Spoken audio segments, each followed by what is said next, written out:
बिस्मिल्लाहिर्रहमानिर्रहीम। आज के हमारे मेहमान हैं मुंगवाल वेलफेयर एसोसिएशन के चेयरमैन और जो समाजी रहनुमा भी है, जो निजी दौरे पर बैरून मुल्क गए हुए थे।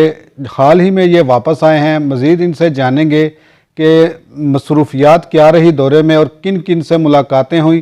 जी बिस्मिल्लाहिर्रहमानिर्रहीम। बहुत शुक्रिया आप दोस्तों का, आपने टाइम निकाला।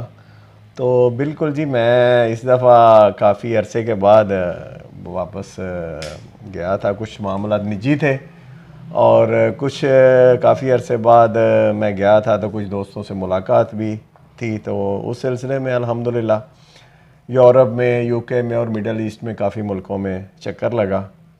लेकिन ये मेरा इस दफ़ा का दौरा ज़रा थोड़ा हट के था कि पहले काम के सिलसिले में होता था। इस दफ़ा मैंने इसको समझ लें कि एक विज़िट और एक तनकीदी नज़र और एक जायज़े के लिहाज से कि मैं देखना चाहता था कि मुख्तलिफ़ मुल्कों का कल्चर, वहाँ के रहन सहन, उनका लोगों का मेल जोल और आपस में उनका सारी मामलात को ना ज़रा मैं देखना चाहता था। तो अल्हम्दुलिल्लाह इस दफ़ा ये दौरा मेरा उस लिहाज से बड़ा एक सीखने वाला, और मैंने बड़ी चीज़ें देखी और सीखी। और कभी मौका मिला तो आप दोस्तों के बाद को लंबी सीटिंग हुई तो इंशाल्लाह शेयर भी करूँगा। मुख्तसरन ये है कि मैंने जब जायज़ा लिया कि एज़ ए पाकिस्तान कौम और पाकिस्तानी हुक्मरान और दूसरे मुल्कों की कौमें और हुक्मरान, उस लिहाज से मैं आपसे कुछ बातें शेयर ज़रूर करूँगा कि वो लोग जो हैं, जो हुक्मरान हैं, वो आवाम के मसाइल और उनके बारे में कितने सीरियस होके सोचते हैं, और जो इदारे हैं वो कितने मजबूत हैं, वो अपनी जगह किस तरह काम कर रहे हैं। कोई उनमें सियासी और इस्टेब्लिशमेंट इन्वॉल्वमेंट नज़र नहीं आती। हो सकता है अंदर खाते हो, लेकिन वो लोग सही कहते हैं ना, हम तो सिर्फ नाम के मुसलमान हैं और काम मुसलमानों वाले सारे ना उधर ही हो रहे हैं। जितने काफ़ी मुल्कों में गया हूँ, वहाँ की आवाम जो हैं वो भी कोशिश करते हैं कि ईमानदारी से जो उनकी ज़िम्मेदारी है वो पूरी करें, और जो हुक्मरान हैं उनका भी होता है कि जो हमें ज़िम्मेदारी दी गई है उसको आसान तरीके से पूरी करें, ताकि आवाम के लिए आसानियाँ पैदा हों और उनकी मुश्किलात जो है ना कम हों। दौरे में किन किन अफराद से मुलाकातें और कौन सी मुलाकात यादगार रही आपकी? जी दौरा मेरा तो इधर पहले नंबर में यूके में गया था। यूके में हाजी यूनुस डार साहब से मुलाकात हुई। ठीक है, मेरे उधर ब्रदर इन लॉ भी होते हैं, उनसे मुलाकात हुई। और ये जाफ़र शाह साहब के जो उनके बेटे के दामाद जो ससुर हैं, उनसे मुलाकात हुई। उसके अलावा मेरे और चंद दोस्त हैं, फ़ारूक साहब हैं, फ़ारूक भट्ट साहब हैं, उनसे और निजी दोस्तों से मुलाकात हुई। काफ़ी गपशप हुई। एक नासिर साहब हैं सूख के, उनसे मुलाकात हुई। उनसे काफ़ी अमूर पर तबादला मुल्की पाकिस्तान, वो उधर जो प्रदेश में लोग हैं वो यही तो मसला है, वो भी करते हैं यार इधर देख लें कि हमारा लाइफस्टाइल कैसा है और हम कैसे ज़िंदगी गुजार रहे हैं, और पाकिस्तान में ये रोज़ वो परेशानी वाली बातें जी, ये जी कोई हालात वो मुतमईन नहीं है हमारे जो है ना लिहाज से। और उसके ज़िम्मेदार ये हमारे जो सियासी अकाबरीन है ना, वो यही समझते हैं कि ये इनकी आपस की जंग में जो है ना, जो हमारे मसाइल बढ़ते जा रहे हैं, कम नहीं हो रहे। तकरीबन 2 माह आपने गुजारे हैं बैरून मुल्क। पाकिस्तान के बारे में वो लोग क्या सोचते हैं? देखिए, मैं जब यूके से फिर मैं यूरोप में काफ़ी मुल्कों में फिरा हूँ। स्पेन गया, जर्मनी गया, बेल्जियम गया हूँ, फ्रांस भी गया हूँ। तो सारे मुल्कों में ज़्यादा हमारा राब्ता तो अपनी कम्युनिटी से ही रहता है। तो अपनी जो पाकिस्तानी कम्युनिटी है वो तो यही सोचते हैं कि हम परदेश में इतनी मुश्किल लाइफ गुजार रहे हैं और ज़र मुबादला भी कमा कर पीछे भेजते हैं, लेकिन उसके बदले में हमें जो सुकून हमारी फैमिलीज़ को पीछे मुयसर नहीं है। मैंने कि महंगाई में बेतहाशा इजाफा हो गया है, ठीक है, और जो एक स्टेबिलिटी नहीं है, कोई यानी कि अजीब नफसा नफसी का आलम है, यानी कि और एक माहौल को बिल्कुल मज़ीद कोई ठीक करने में कोई लोग आगे नहीं आ रहे कि कुछ रोल अदा करें। दिन ब दिन जो कशीदगी है वो बढ़ रही है। तो ये परेशानी उनको खाई जा रही है कि जी अल्लाह करे कि हमारे मुल्क के हालात भी बेहतर हों और हम भी फ़ख्र से कह सकें कि पाकिस्तान जो है ना सियासी तौर पर भी, मुआशी तौर पर भी और अमन के लिहाज पे भी वो बेहतरीन से बेहतरीन हो रहा है। उनकी ख्वाहिश तो यही है। काफ़ी जगह में आपको देखा गया है बहुत खूबसूरत जगहों पर, कौन सी ज़्यादा जगह आपको खूबसूरत लगी बैरून मुल्क में? अल्हम्दुलिल्लाह जी, मैं इस दफ़ा पहले तो इत्तफाक नहीं हुआ था, स्पेन में मस्जिद कुर्तबा वो देखने का इत्तफाक हुआ। वो एक हिस्टोरिकल जगह थी, वहाँ हजरा बिलाल हजरा साहब ने हमें रिसीव किया। बहुत अच्छा टाइम उन्होंने हमें वहाँ उस इलाके की सैर भी करवाई, हम उनके इंतहाई मशकूर हैं।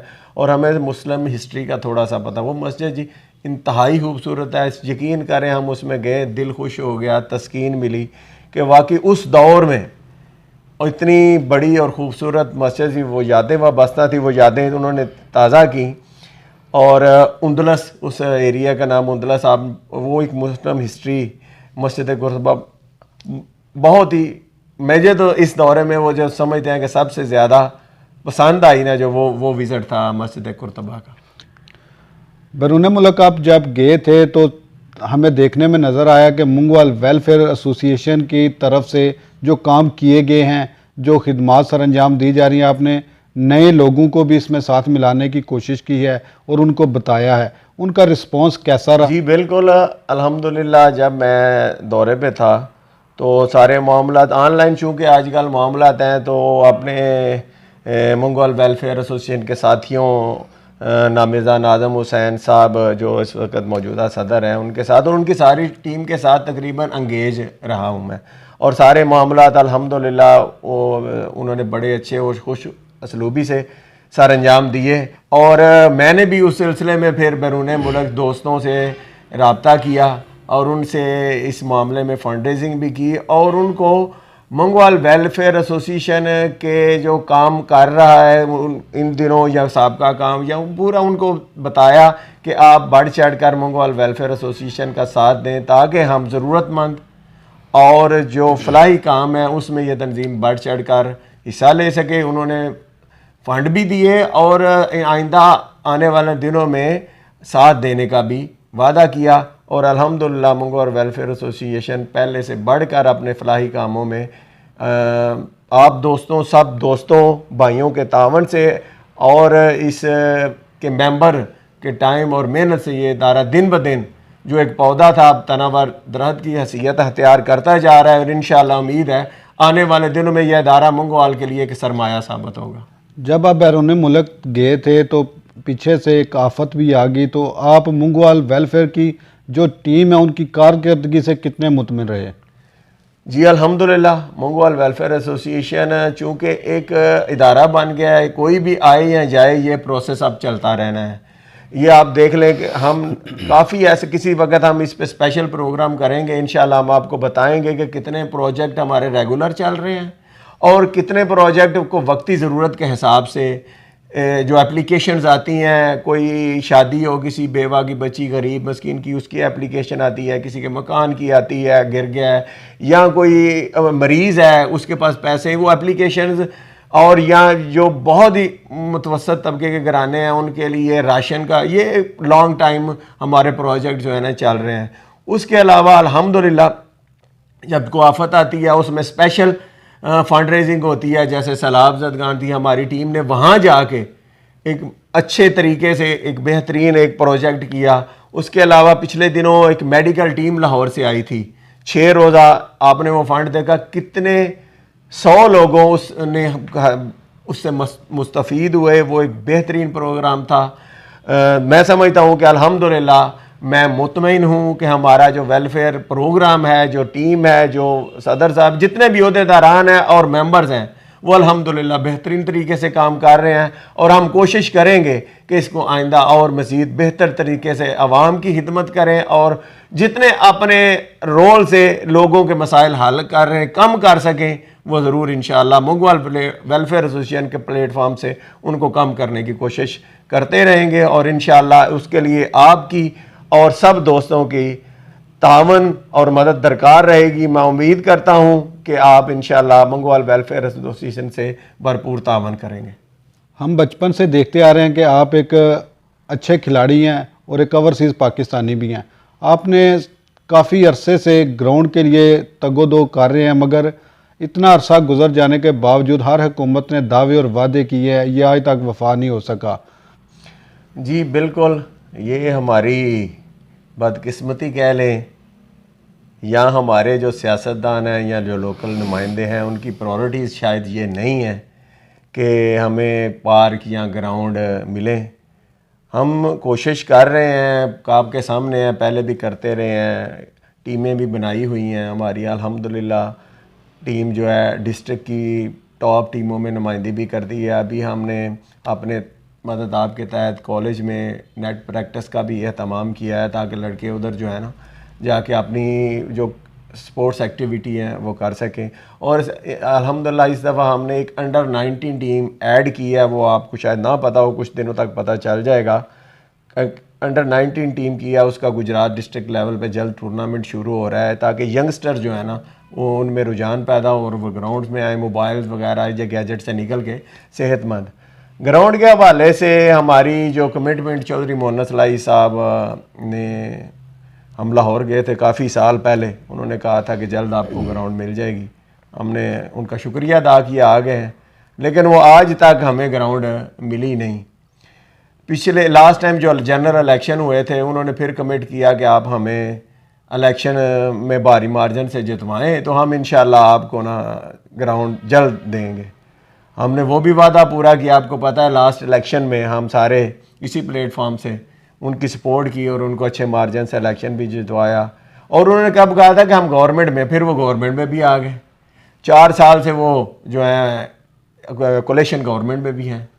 और अभी तो पंजाब के वज़ीर आला, इससे बढ़कर क्या होगा। और अगर ये अपना वादा वफा नहीं करते तो किस तरह वोटर जो है इन पे एतमाद करेंगे। ये आप खुद ही, ये मैं जब वक़्त आएगा तो इंशाअल्लाह अपने जो उसमें कुछ ज़मानती भी थे उस मीटिंग्स में, उनसे भी पूछेंगे कि यार आपने ज़मानत दी थी तो आपने इसके लिए, जब उनके पास इससे बढ़कर क्या अरूज होना है, यानी कि पंजाब अब अगर अभी नहीं ग्राउंड मिलना तो फिर कब मिलना है। तो मेरे ख्याल से जल्द अज जल्द हमें मिलना चाहिए ग्राउंड, अशद ज़रूरत है। पीछे उन्होंने वादा भी किया था कि इधर ग्राउंड, ये बंगला में शायद वो कह रहे थे कि हो गई है अप्रूव, काम हो रहा है, लेकिन वो कोई उसका सिर, जैसे आपने बात की कि उसका सिर पैर कोई नहीं, कोई श्योरिटी नहीं है। कुछ और जगहों पे ग्राउंड अलाट हुई थी, वहाँ काम हो रहा है और वो मिल गई हैं, लेकिन हमारी ग्राउंड का कोई अता पता नहीं है। मैं अरबाब इख्तियार जनाब चौधरी मोहम्मद सलाई साहब जिन्होंने वादा किया है और जो उनके इधर लोकल नुमाइंदगान ने जिन्होंने मीटिंग्स में दामन कर, उनके गुजारिश करूँगा कि हमारी जो ग्राउंड है उसका फ़ौरन जो है ना वो अरेंजमेंट करके हमारे हवाले की जाए ताकि हम स्पोर्ट्स और हेल्दी एक्टिविटी का आगाज़ कर सकें। जब से चौधरी बरादरान हुकूमत में आए हैं तो मूंगवाल के लिए उन्होंने करोड़ों रुपए फ़ंड जारी किए हैं। अब भी मूंगवाल के लिए तकरीबन 6 करोड़ रुपया फ़ंड जो निकासी आब के लिए और सड़कों की टूट फूट मरम्मत के लिए 6 करोड़ रुपया फ़ंड दिया गया है। इस हवाले से क्या कहते हैं आप? इस हवाले से जैसा कि आपको पता है कि हमारी जो मूंगवाल की हस्ता हाली है वो आपके सामने है। जो आपने मुझे पहले सवाल किया कि बाहर के दौरों में क्या, मैंने वहाँ यही देखा कि वहाँ आवाम को जो बेसिक सहूलियात हैं उसके लिए कितना काम किया जाता है। तालीम, हेल्थ है, तालीम है, सफाई सुथरा, ये एक बेसिक चीज़ें हैं, इस पर कोई कंप्रोमाइज़ नहीं होना चाहिए। ये इस पर लेकिन बदकिस्मती से पता नहीं कहाँ कुछ खामियां रह जाती हैं जिस वजह से इनको प्रायोरिटीज़ नहीं बनाया जाता। तो शुरू से लेके ये है कि फ़ंड्स तो जारी होते हैं, हर दौर में होते हैं, लेकिन उनको अच्छे तरीके से यूटिलाइज़ नहीं किया जाता, प्लानिंग के साथ लगाया नहीं जाता और वो एक बात है ना कि मशावरत नहीं की जाती इस मामले में। तो वो जो उसमें खुर्द बुर्द भी होता है, कोई चेक एंड बैलेंस नहीं है, क्योंकि ये सिस्टम ऐसा है कि ये वो फंड्स जारी होते हैं, उन फंड में से खुर्द करके पता नहीं कि मैं इस बहस में नहीं पढ़ना चाहता। बस मैं यही कहूँगा कि जो भी आइंदा तो जो हो गया वो वापस तो नहीं आ सकता। जो भी फंड जारी हो रहे हैं या होंगे, वह हमारा जो सबसे मसला है निकासी का, इतना शदीद मसला है, मैं प्रायोरिटी पे उसको हल होना चाहिए। सड़क थोड़ी ख़राब थी, वो काम शुरू हो गया है, लेकिन ये काम बहुत स्लो हो रहा है, इस पर पता नहीं कौन चेक एंड बैलेंस कर रहा है, यानी कि बहुत स्लो काम है। अगर जारी हो गया तो उसको, ये दिनों के काम है जो महीनों पे चले जाते हैं, आवाम की मुश्किलात बढ़ जाती हैं, लोग तंग आ जाते हैं, यार ये क्या काम शुरू हुआ है तो ये क्या अजाब हम पे मुसल्लत हो गया है। कोई चेक एंड बैलेंस नहीं है सर, कि फंड जारी तो हो जाते हैं लेकिन उनको प्रॉपर एनालिसिस और प्लानिंग और मुशावरत के साथ लगना चाहिए। जिसको भी फंड मिले हैं सबसे पहले निकासी को मद्देनजर रखना चाहिए, ठीक है, आइंदा भी मिलने हैं, ये ग्रुपिंग नहीं होनी चाहिए, ठीक है। हमारे मसाइल ग्रुपिंग की वजह से हैं। कम अज़ कम ये जो फंड मिलते हैं इसमें तो जो ज़रूरी यानी कि कमेटी बन जाए चीदा लोगों की मुशावरत से, अगर वो फंड लग जाए और इस पर यहाँ पर कोई चेक एंड बैलेंस की कमेटी बना दें। ये कोई तरीका नहीं है, फंड जारी हो गए हैं और किस तरह लगने हैं, कैसे लगने हैं, उन पर कोई चेक एंड बैलेंस नहीं है, उनका पता करोड़ों रुपयों का, अरबों रुपयों का पता ही नहीं चलता।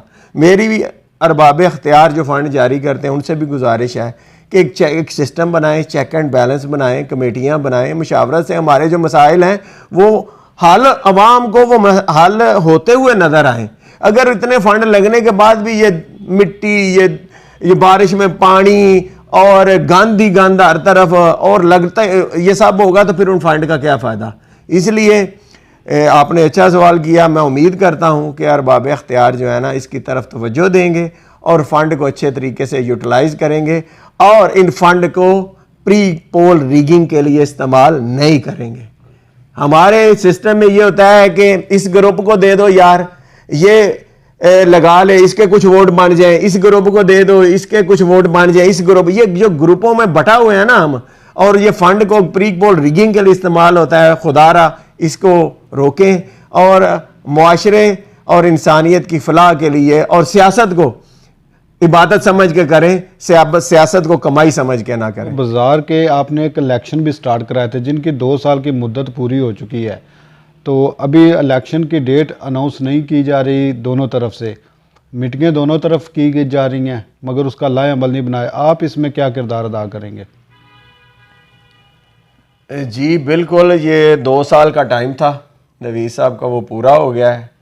मेरे ख्याल से तो बरसर इक़्तिदार जो नवीद साहब की कमेटी थी और जो पिछले इलेक्शन हारे थे अंसर भट्ट साहब, उनकी कमेटी, उनको बहुत पहले, मेरे ख्याल से वो ऑलरेडी लेट है, उनको महीना 2 पहले अपने इजलास शुरू कर देने चाहिए थे। लेकिन चले कोई बात नहीं, वो फौरी अपना कमेटियां अपनी बहाल करें, अगर वही रखनी है तो वही रख लें, अगर उनमें कोई तब्दीली करनी है तब्दीली करके उन कमेटियों का फ़ौरन इजलास होना चाहिए। जिस तरह आपको पता है इलेक्शन से पहले उन कमेटियों ने बड़ा अच्छा आसान तरीके से इजलास किए थे, जिन अमूर पर कोई मसाइल थे वो बैठ के उन्होंने उनको तय किया और वो आगे बढ़े। अभी भी कोई वो कमेटियां बैठें और वो एक इंटरम सेटअप अगर लाना है वो ले आएँ, वो 60 दिन का या 45 दिन का या 30 दिन का, जितने दिनों में मुमकिन है उसका ऐलान करके तो वो इलेक्शन कमीशन कमेटियां बना देंगी और ये जमहूरी प्रोसेस को है कंटिन्यू होना चाहिए। और मैं इस सिलसिले में गुजारिश करूँगा दोनों फरीकैन से, या और भी कोई फरीक पार्टिसिपेट करना चाहता है इलेक्शन के, वो अपनी पार्टी जो अपनी कमेटी अनाउंस करें और उन कमेटियों का इजलास जो है ना वो फ़ौरन होना चाहिए, ताकि मामला जो जमहूरी प्रोसेस वो रुकना नहीं चाहिए और जल्द अज जल्द जो है ना इलेक्शन होने चाहिए। हालिया सदर ने एक अपने बयान में एक लेटर पैड भी जारी किया था कि फ़लाँ चीज़ें इसमें ऐड की जाएं, वो भी वोट का हक रखते हैं। क्या वो इसका इख्तियार उनके पास है? मेरा ख्याल से कमेटियां ही पिछली दफ़ा भी जब मुझे याद है कि वो इशू हुआ था, कमेटियों ने आपस में बैठ के ना उस मामले को हल किया था। कोई भी मामला जो मुतनाज़ हो उसको कमेटियों में आना चाहिए, कमेटियां बैठ के मुश्तरका तौर पर जो फैसले करें जिस पे सारे फरीकैन एग्री हों, मेरे ख्याल से वही बेहतर होता है और वही होना चाहिए। अंजुमन ताजरां के इलेक्शन में आप किसको सपोर्ट करेंगे? अगर नहीं सपोर्ट करेंगे तो क्या खुद इसमें हिस्सा ले रहे हैं इस दफ़ा आप? देखिए, अंजुमन ताजरान का जो इलेक्शन है वो हम समझते थे कि एक जमहूरी प्रोसेस होना चाहिए। उसके लिए हमने पहली दफ़ा एक इनिशिएटिव लिया और उसमें एक रोल अदा किया कि जमहूरी प्रोसेस शुरू हो जाए।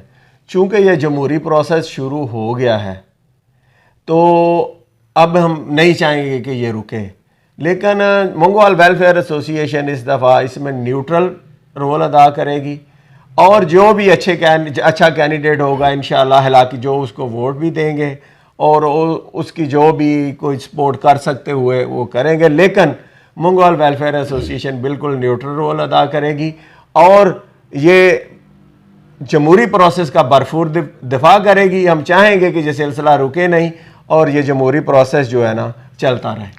जी, जैसा कि आपने सुना कि जावेद एजाज डार ने बैरून मुल्क जब गए दौरे पर, तो उनका ये कहना था कि जो भी ओवरसीज़ पाकिस्तान है मुल्क पाकिस्तान के लिए दुआ गो है और तमीर व तरक्की के लिए भी अपना भरपूर किरदार अदा कर रहे हैं और करते रहेंगे। जब हमने सवाल किया उनसे ग्राउंड के हवाले से, तो उनका यही कहना था कि हम हुकूमत वक्त से पुरजोर अब भी अपील करते हैं, जो भी तरक्याती काम हो रहे हैं। जावेद एजाज डार ने इस हवाले से खसूसी गुजारिश भी की है कि जो मकामी क़ियादत है वो इनकी निगरानी खुद करे। जो दिनों के काम है वो महीनों में चले जाते हैं, जिस की वजह से धूल मिट्टी उड़ने से लाखों बीमारियां फैलने का भी खदशा बढ़ जाता है। हर लम्हा हर खबर शान से